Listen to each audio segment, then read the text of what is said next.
ఒరేయ్ డెక్కైట్ నా కొడక లేరా, లే పెళ్లి పీటలపై నుంచి లేరా డెక్కైట్ నా కొడక. అర్థమవుతుందా? ఒకసారి చెప్తే వినిపించుకోవా? డెక్కైట్ నా కొడక. పాతిక పాతిక పెళ్లి కూతుళ్ళ జీవితాలు సర్వనాశనం చేశావు, అయినా కూడా నీకు బుద్ధి రాలేదు. పెళ్లి కూతురా, వీడెలా నచ్చాడు నీకు? అయినా చూడ్డానికి వీడు సినిమా యాక్టర్లా ఉంటాడు, అందుకే నీవు పడిపోయినట్టున్నావు.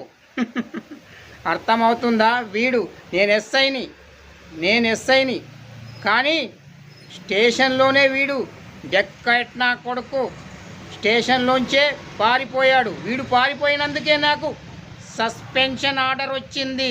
6 నెలల నుండి ఈ నా ఎదవ కోసం వెతుకుతున్నాను, ఇప్పుడు దొరికాడు.